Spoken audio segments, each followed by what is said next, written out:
হাতে। আমি হাফেজ হুজুর থেকে শুনছি এই জন্য বলতেছি, নাইলে বলতাম না। যার কারো কাহিনী আমি শুনি, পড়লেও শুনাই না, বিশ্বাসও করি না। হাফেজ হুজুরের মুখ থেকে শুনছি। এক মহল্লায় বলে এক মেয়ে অতিষ্ঠ ছিল সবাই তার কারণে, সে পতিতা পেশাব ছিল। তো বুজুর্গের কানে যখন আসছে, তো বুজুর্গ জিজ্ঞাসা করছে এটা আবার কি? টাকা দিলে সে সারা রাত্রের জন্য বুকিং হয়। জি, তার একটা ফিস আছে, দিলে সারা রাত্র আপনি যা করবেন তা মানবে। বলছে সত্য? বলছে হ্যাঁ। তো বুজুর্গ একদিন যে পর্দার ভিতর থেকে বলছে তোমাকে আমি কালকে রাত্রে বুক করতে চাই। এটা তো আমার পেশাই। বলতে কিন্তু শর্ত আছে, আমি যা বলবো তা করবা। বলছে এটাও তো আমারই কাজ, আপনি যা বলবেন তা করবেন। তো বলছে কালকে বুক, সত্য তো? বলছে সত্য। তো যখন কালকে রাত্রে হয়েছে সন্ধ্যা, তো বুজুর্গ নতুন কাপড় নিয়ে আসছেন, জায়নামাজ নিয়ে আসছেন। ও যখন আসছে তো পর্দার আড়ালতে বলছে চলো আজকে তো তোমার সাথে আমার অঙ্গীকার, যা বলি তা করবে। বলছে বিলকুল ঠিক। বলছে যাও গোসল করো, আমি যেমনে বলবো অমনে করবে। তো গোসল করাইছে, কইবার লও এই নতুন কাপড় পরো। পড়ছে, পরে কয় লও এই জায়নামাজ বিছাও, জায়নামাজ বিছাইছে, কইবার এটার উপরে দাঁড়াও। পতিতা ভাবতেছে এটা আবার কি হইতেছে, ঠিক না? জায়নামাজে যখন দাঁড়াইছে তো বুজুর্গ পিছের থেকে হাত উঠায় বলছে আল্লাহ, এই পর্যন্ত আমার দায়িত্ব ছিল, আমি দায়িত্ব পুরা করে দিলাম, মুসল্লায় দাঁড় করায় দিলাম। হেদায়েত যদি না দাও তাহলে তোমার ইচ্ছা, আমার কোনো দায়িত্ব নাই, আমার দায়িত্ব শেষ। বলতে দেরি, মহিলা মুসল্লা এক চিৎকার দিয়া বেরিয়ে দেরি হয় নাই, উঠা বলছে তওবা করলাম, আর জীবনে করবো না। আমাদেরও দায়িত্ব ছিল, এটার নাম সপ্তাহে। এক সময় আসে একজন মানুষ শত দায়িত্ব মাথায় নিয়ে ঘুরতে থাকে। একজন মানুষ পুরা একটা দেশের দায়িত্ব নিয়ে থাকে, থাকে না? কি বলেন? উদাহরণ দিতে হবে, উদাহরণ দিয়েই দিই। আমাদের সারা দেশের দায়িত্ব হলো প্রধানমন্ত্রী, রাষ্ট্রপতি, এদের কাঁধে, ঠিক না? মানুষ তো একটা, ঠিক না? কিন্তু দায়িত্ব কয়জনের? 18 কোটি মানুষের দায়িত্ব, ঠিক না? মানুষের বয়স বাড়তে থাকে, দায়িত্বের পরিধি বাড়তে থাকে। কিন্তু সবচেয়ে শিখার বা বোঝার বিষয় হলো যে একটা মানুষের দায়িত্ব কতটুকু, দায়িত্বের পরিধি কতটুকু। যদি সে দায়িত্ব না বুঝলো তাইলেও পেরেশান, আর যদি পরিধি না বোঝে তাইলেও পেরেশান। পেরেশান বুঝেন তো?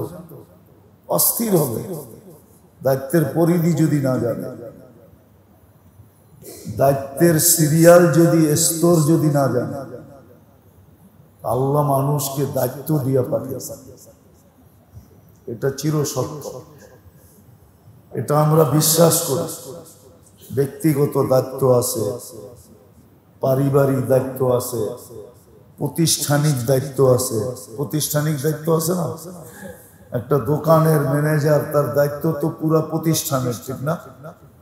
হ্যাঁ, একটা কোম্পানির ম্যানেজার, পুরো কোম্পানির দায়িত্ব তার উপর। প্রাতিষ্ঠানিক দায়িত্ব আছে, ব্যক্তিগত দায়িত্ব আছে, বিবি বাল বাচ্চা আছে, বিদায় সাংসারিক দায়িত্ব আছে। আল্লাহ মানুষকে দায়িত্ববান বানায় পাঠিয়েছে। কিন্তু শিখার দরকার ছিল কোন দায়িত্ব,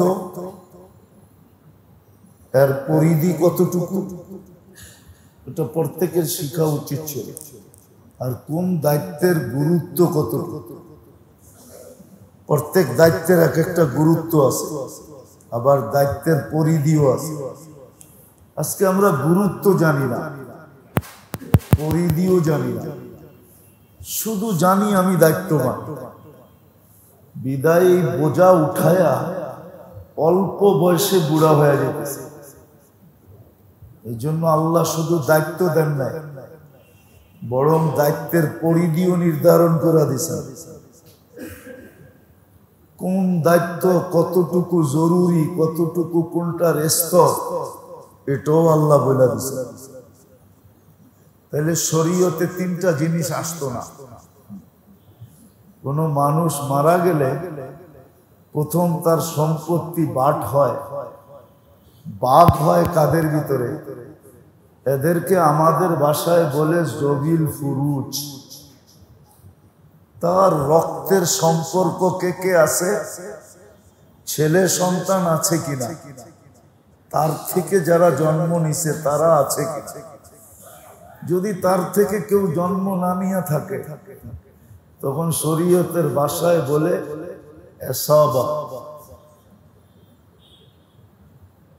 ভাই ব্রাদার কেউ আছে কিনা, যদি এরাও না থাকে তখন দেখে বংশের কেউ আছে কিনা। তাহলে আল্লাহ এরকম সিরিয়াল করতেন না। আমরা সবাই দায়িত্ববান, কিন্তু আমাদের বোঝা উচিত যে আমি দায়িত্ববান বটে, কিন্তু কোন দায়িত্বটা আমার উপরে সর্বপ্রথম, কোনটা দ্বিতীয়, কোনটা তৃতীয়, কোনটা চতুর্থ, কোনটা পঞ্চম, এবং এক একটার পরিধি কতটুকু প্রত্যেক মুসলমানের জানা উচিত। কেননা মেরে দোস্ত, আমাদের অস্তিত্বটা আল্লাহ দিছেন। আল্লাহ, আমি আল্লাহ দিছে বিদায় আমি, নাইলে আমি না। আমি না, কে দিছে? আল্লাহ দিছে বিদায় আমি, নাইলে আমি না। শুধু দেন নাই, 24 ঘন্টা সুরক্ষিত করেন বিদায় আমি। নাইলে এখন আপনার শ্বাস নিলেন, যদি ছাড়তে না দিল, দেখেন আপনি কেমন ছটপট করেন। কই মাছ জীবিত তেলে দিলে যেরকম ছটপট করে, এর চেয়ে বেশি আপনি করবেন না? করবেন না? যদি শ্বাস নিলেন, ছাড়তে দিল না, ছাড়লেন, নিতে দিল না, দেখেন না আপনি কেমন করেন, কেমন ছটপট করেন। তো আল্লাহ অস্তিত্ব দিছে বিদায় আমি। আল্লাহ চালায় বিদায় আমি। গুজরাটিতে একটা প্রবাদ বাক্য আছে, আল্লাহ হালায় তো হলো, আল্লাহ চালায় বিদায় আমি চলি। না চালাইলে চলতে পারতেন না। চাই আপনার শরীরে যতই এনার্জি থাকুক, যতই শক্তি থাকুক, যতই আপনি বাহাদুর হন, যতই আপনার দাপট হোক, আল্লাহ চালায় তো চলি, নাহলে চলতে পারতাম। মাইনা নেন। আল্লাহ অস্তিত্ব দিছে বিদায়, আবারও বলতেছি, আল্লাহ অস্তিত্ব দিছে বিদায় আমি, নাইলে আমি হতাম। আল্লাহ চালায় বিদায় আমি, নাইলে আমি চলতে পারতাম না, এক কদমও চলতে পারতাম না, এক শ্বাসও চলতে পারতাম না। কসম খোদা, আল্লাহ কি প্রমাণ দেয় না? 2-4টা প্রমাণ কি দুনিয়াতে নাই? না নাই? না আমাদের সমাজে নাই, না আমাদের দেশে নাই? প্রমাণ আছে। মানুষ স্বাভাবিক শ্বাস নেওয়ার জন্য নিজের সমস্ত প্রপার্টি লেখা দিতে প্রস্তুত ছিল। পেপারে উঠছে, পেপারে, আপনাদের মিডিয়ায় উঠছে। শুধু স্বাভাবিক শ্বাস নিবে, সে ডিগলার দিছে আমাকে স্বাভাবিক শ্বাস নিতে দাও, অথচ যেই কামরায় সে রাখা ছিল ওই কামরায় যতজন ডাক্তার ছিল সবাই স্বাভাবিক শ্বাস নিতেছে, কিন্তু সে নিতে পারতেছে না। ওই কামরায় অক্সিজেন ভরা ছিল, এখানে অক্সিজেন ভরা, নইলে আপনি শ্বাস নেন কি করে? কিন্তু সে সবাইকে অফার করতেছে, তোমাদের মতো আমাকেও স্বাভাবিক নিতে দাও, আমি সমস্ত সম্পত্তি তোমাদেরকে লেখা দিই। সত্য এটাই। ওই আল্লাহ আমাদেরকে দায়িত্ব দিয়েছেন, বোঝেন কোন দায়িত্বটা সবচেয়ে আগে। আজকে দায়িত্বের সিরিয়াল জানি না, দায়িত্ব জানি কিন্তু সিরিয়াল জানি না, কোনটা আগে কোনটা পরে এটা জানি না, এটা শিখি নাই। নবীরা ঈশা এটাই শিখাইছেন মানুষকে, দায়িত্বর থেকে বিমুখ করেন নাই। আপনি আর কি দায়িত্ব আদায় করেন?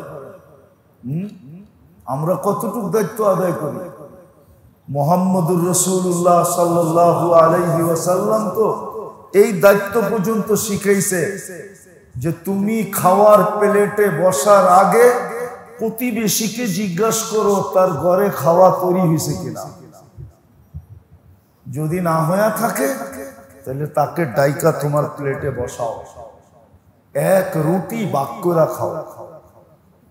আপনি কি দায়িত্ব আদায় করেন?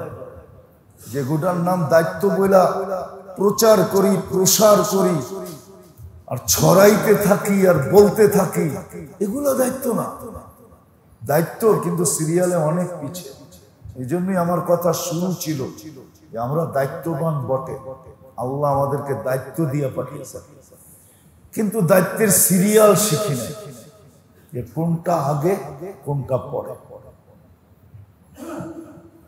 কোনটা 1 নম্বরে, কোনটা 2 নম্বরে, কোনটা 5 নম্বরে, কোনটা 6 নম্বরে। এটা শিখা উচিত আর শিখতে হবে, কেননা আপনি আমি আল্লাহ অস্তিত্ব দিছে বিদায় আমি, এটা মনে রাখেন। এই জন্য দায়িত্বের জবাব দিতে হবে, জবাব দেওয়া ছাড়া এক কদমও যাওয়া যাবে না, নড়াও যাবে না, নড়া লা ইয়াসার। 60 বছরের হিসাব দিতে 50,000 বছর লাগবে। আপনি বলবেন 60 বছরের হিসাব দিতে আবার 50,000 বছর লাগে কি করে? তাহলে আমি আপনাকে দেখাইতেছি। ডেলি 1,60,000 বার শ্বাস প্রশ্বাস নেন, মাসে নিছেন কতগুলা, বৎসরে নিছেন কতগুলা, 60 বছরে নিছেন কতগুলা। প্রত্যেকবার শ্বাস নেওয়ার বিনিময়ে এটাও তো নেয়ামত ছিল, ঠিক না? হ্যাঁ, কতটুকু গুণ গাইছিলেন? আল্লাহ তো এটাই জিজ্ঞেস করবে। আগে হিসাব মিলা, 60 বছরে কতবার শ্বাস প্রশ্বাস নিছ সেটা মিলা, মিলাবে, তারপরে বলবে যে এইবার বল, এইবার বল কতবার আল্লাহ বলছিলি। কেননা ওই ডাটা তো আল্লাহর কাছে আছে না, নাই? কিরামান কাতিবিনা ইয়ালামুনা মা তাফআলুন, যা বলি যা করি, মা মিন কাউল ইল্লা লাদাইহি রাকিবুন আতীদ, যা বলি যা করি সব তো ডাটা সংরক্ষিত আছে আল্লাহর কাছে। আল্লাহ বলবে মিলা, কতবার আল্লাহ বলছিল, কতবার আলহামদুলিল্লাহ বলছিল, কতবার সুবহানাল্লাহ বলছিল। কেউ কেউ বলে না কথায় কথায় আলহামদুলিল্লাহ বলার দরকারটা কি? দরকার তো আজকে বুঝবে না, কালকে বুঝবে। তোকে দাঁড় করায় জিজ্ঞাসা করবে কয়বার আলহামদুলিল্লাহ বলছিলি বল, এইবার বোঝ কেন দরকার ছিল আলহামদুলিল্লাহ বলা। ওরে দিয়া স্বীকারোক্তি বাড়ি করবে, দরকার ছিল তো চিৎকার দিয়া বলবে মালিক ছিল, কিন্তু তুই তো করিস দেশ বলিস না আলহামদুলিল্লাহ, বলে এবার কি দিবি দে। সত্য এটা, মানেন আমাদের কথা। প্রযুক্তির কথা যদি মানতে পারেন, বিজ্ঞানের কথা যদি মানতে পারেন, তাহলে আল্লাহর কথা কেন মানতে পারেন না? আরে বলেন না আমাকে, যে আল্লাহ আপনাকে অস্তিত্ব দিল, যে আল্লাহ আপনাকে 24 ঘন্টা সুরক্ষিত করে, ঢাকার পরিবেশ তো বলে না এখানে মানুষ বাস করতে পারে, বলেন আপনাদের বিজ্ঞানী তো বলে ঢাকা বসবাসের যোগ্য শহর না না না না। আজ থেকে 30 বছর আগের থেকে শুনে আসতেছি।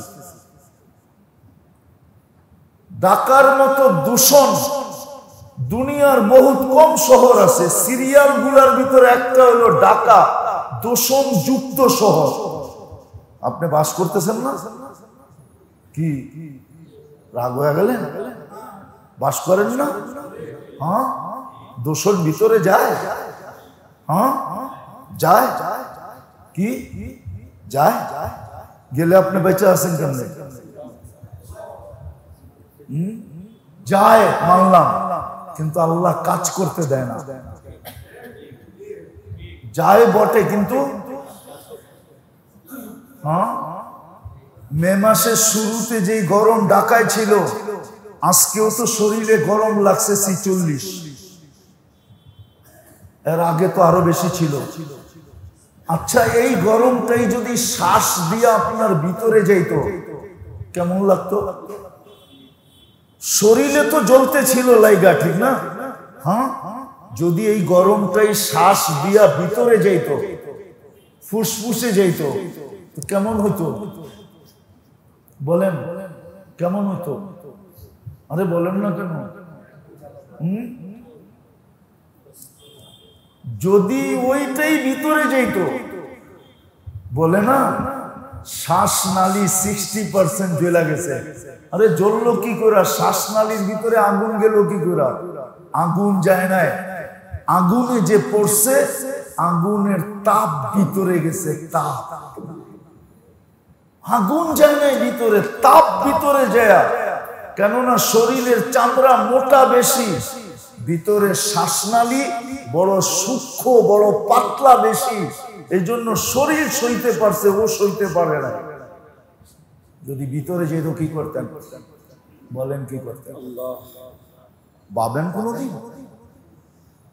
এই জন্য শিখা উচিত যে আমার দায়িত্ব দিয়া পাঠাইছে, কিন্তু 1 নম্বর কোনটা, 2 নম্বর কোনটা, 3 নম্বর কোনটা, 4 নম্বর কোনটা? কেননা জবাব দিতে হবে। আপনার পছন্দের দাম আছে, আল্লাহর পছন্দের দাম নাই। কি আপনাদের পছন্দের দাম নাই? না নাম নাই? হ্যাঁ, কতজনে তো সংসার ভাঙ্গা দিল, ঠিক না? আমি পছন্দ করে আনছি, আর তুমি বলো পছন্দ হয় না।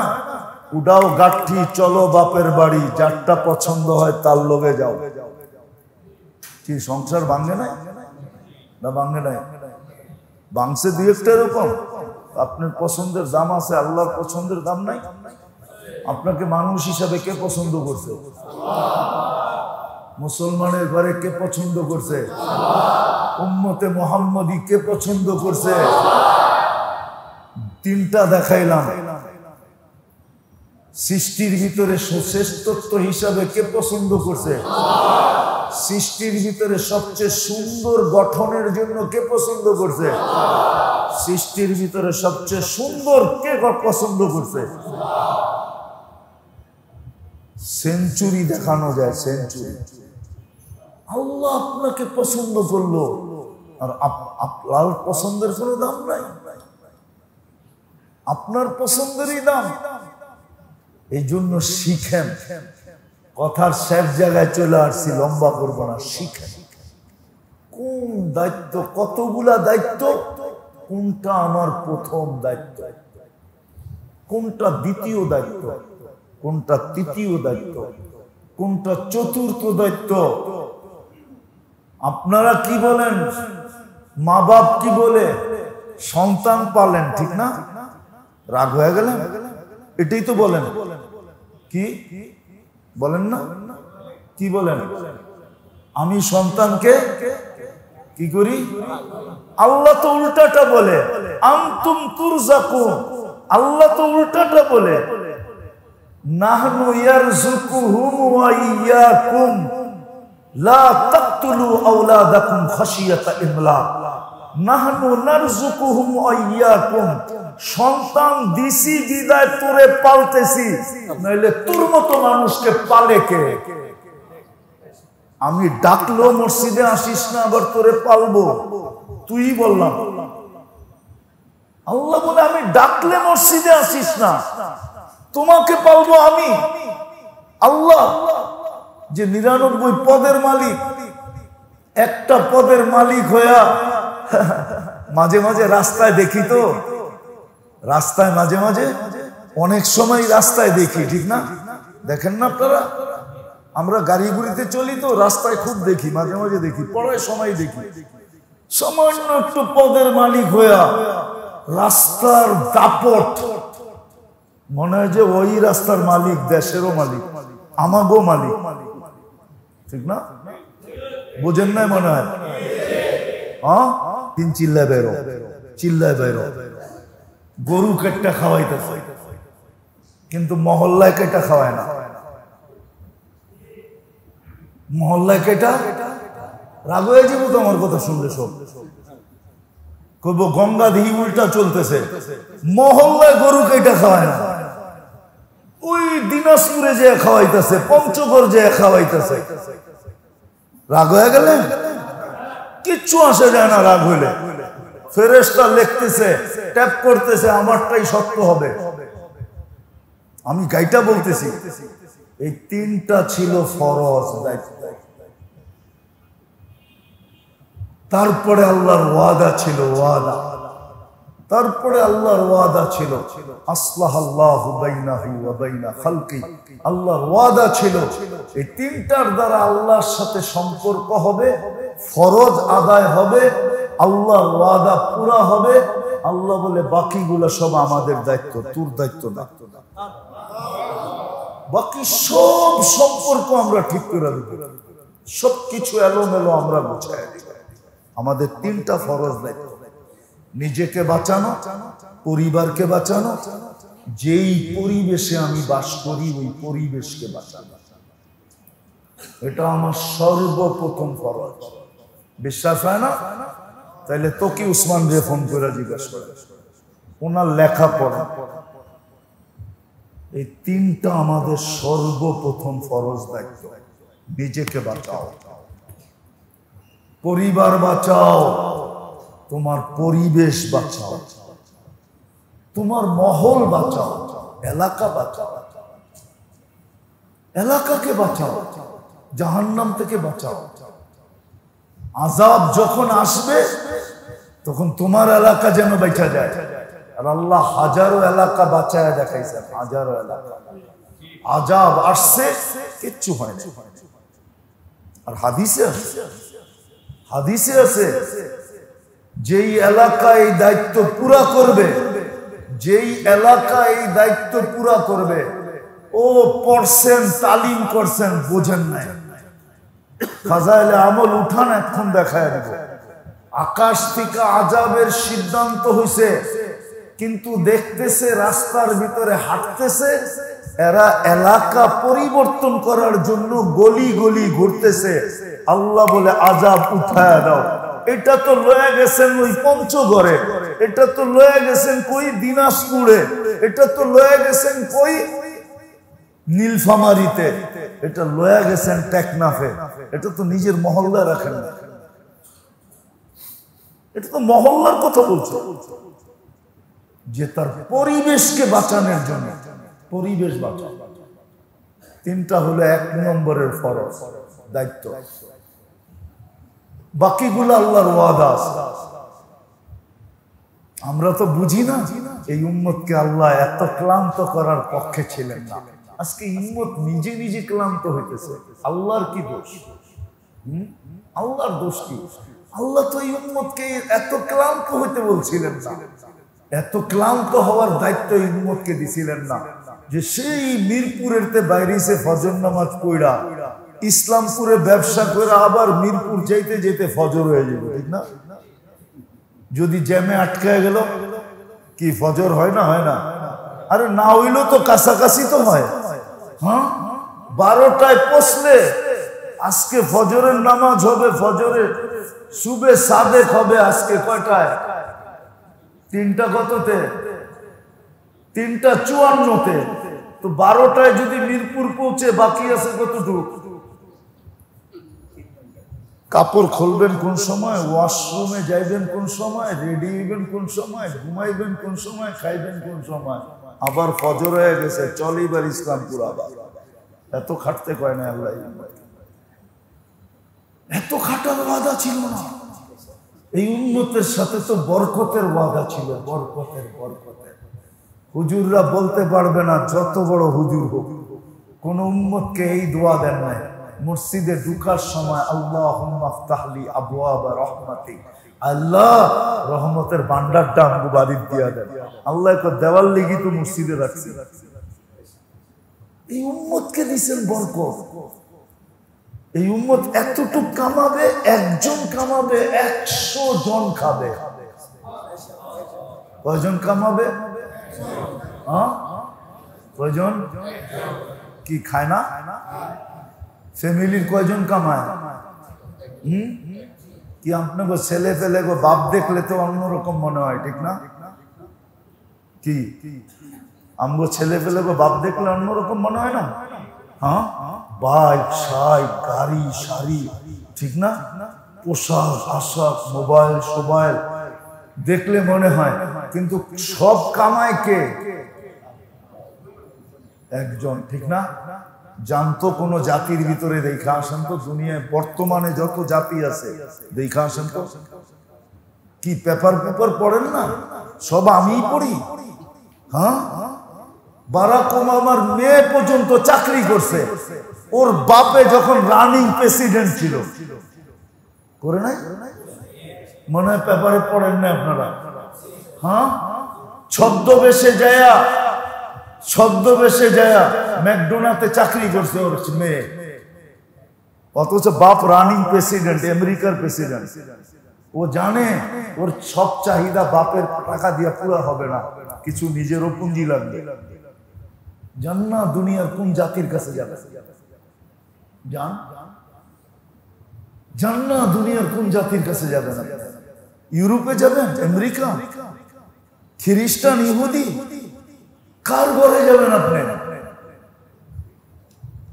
যে একজনের কামাই দিয়া সবাই এরকম ডাটে চলে। আরে স্বামীর কামাই দিয়া স্ত্রী খাইতে পারে না হোটেলে, চ্যালেঞ্জ। স্বামীর কামাই দিয়া ইউরোপ আমেরিকাতে স্ত্রী হোটেলে বসে খাইতে পারে না।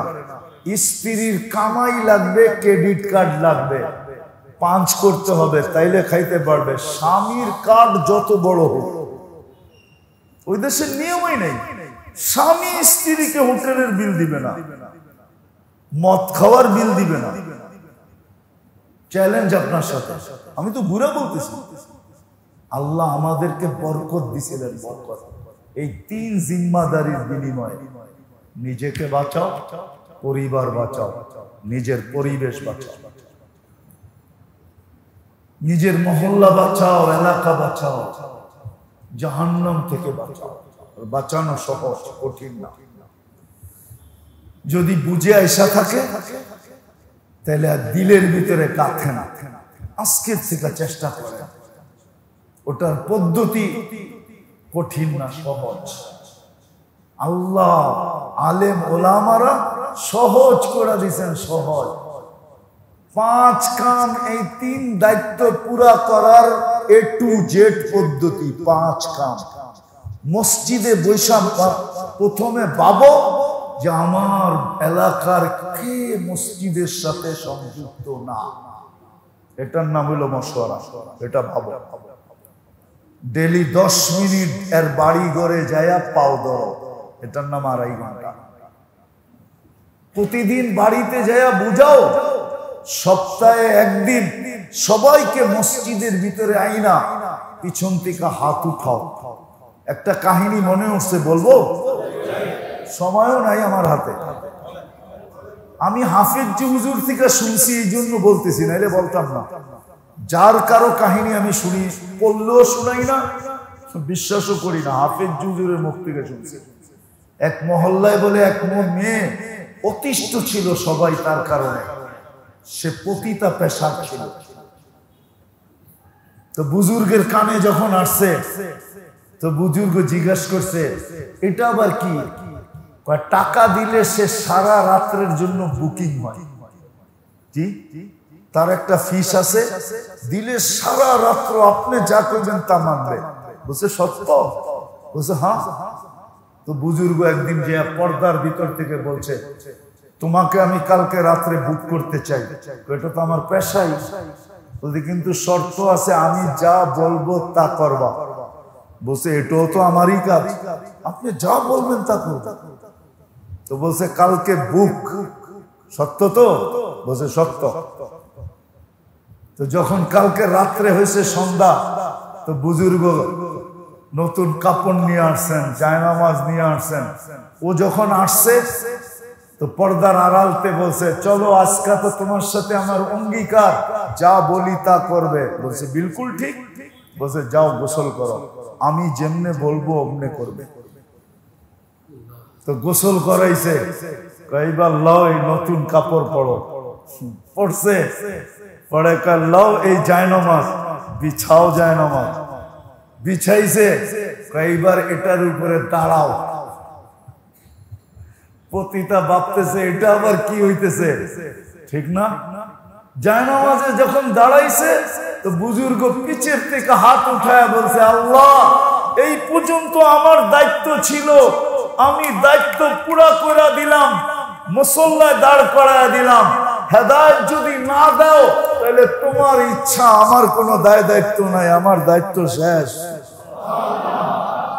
বলতে দেরি, মহিলা মুসল্লা এক চিৎকার দিয়া বেরিয়ে দেরি হয় নাই, উঠা বলছে তওবা করলাম, আর জীবনে করবো না। আমাদেরও দায়িত্ব ছিল, এটার নাম সাপ্তাহিক গাছ। মহল্লার মানুষকে ডাইকা মসজিদে ঢুকায়া পিছের থেকে হাত উঠানো দরকার ছিল। আল্লাহ, পুরা মসজিদ মহল্লা মসজিদে আইনা ঢুকায়া দিছি, হেদায়েত দেওয়ার কাম তোর। আমরা তো ডাইকা আনি নিজেকে বয়ান হুনানের লেগে, আমরা তো ডাইকা আনি তাশকিল করানোর জন্য। আজ পর্যন্ত মাকামি গাছ করে পিছে দাঁড়ায় বলছেন যে আল্লাহ এতটি মানুষ মসজিদে ঢুকায়া দিছি, হেদায়েত ছাড়া যেন বাহির না হয়। কেলেম আপনার বিরুদ্ধে হবে, আমাদের বিরুদ্ধে হবে না। আমাদের দায়িত্ব ছিল পায়ে ধরে মসজিদে ঢুকায়া দেওয়া। এটা হলো সাপ্তাহিক গাছ, সাপ্তাহিক গাছ। আর মসজিদে মানুষকে উদ্বুদ্ধ করার জন্য ফাজাইলের তালিম করা, গরালাদেরকে জাহান্নামের থেকে বাঁচানোর জন্য ঘরের ভিতরে ফাজাইলের তালিম করা, বুঝানো। ফাজাইলের তালিম এটা বাহানা, এটা দিয়ে তাদেরকে জাহান্নাম থেকে বাঁচানো, বুঝানো। কয়টা হলো? 4টা। আর মাসে 3 দিন। যেটা নিজে বুঝলাম এটা পাশের মহল্লার মানুষকে বুঝানোর জন্য ওদের ওইখানে 3 দিনের জন্য যাওয়া। যা আমি বুঝলাম পাশের মহল্লাকে, পাশের হালকাকে, পাশের ইউনিয়নকে, পাশের থানাকে বুঝানোর জন্য 3 দিনের জন্য ওদের কাছে যাওয়া। এই হইল 3 জিম্মাদারি আদায়ের পদ্ধতি। আমি চিল্লা 3 চিল্লা তাশকিল করব না। আমি তো বুঝি যে যেটা ফরজ আগে এটা করা দরকার। এইটা আমাদের উপরে ফরজ, ফরজ, ফরজ, ফরজ। নিজেকে বাঁচানো, পরিবার বাঁচানো, আমার পরিবেশকে বাঁচানো। দূরেরটা পড়ে, ওটা পরে দেখা যায়। আমার কথার উপরে ওঠেন, সারা দুনিয়া এমনি ঠিক হয়ে যায়। এই জন্য বলেন, যদি বুঝা থাকেন কালকেই এখান থেকে 3 দিনের জামাত যাবে একটা নগদ, কে কে 3 দিনের জন্য তৈরি আছে? যে আমি পাশের মহল্লায় যায়া আমি যা আজকে শুনলাম বুঝলাম এটাকে ওই মহল্লার মানুষকে বুঝাবো। কে কে রাজি আছেন কালকের থেকে 3 দিন? একজন। আর কে আছি?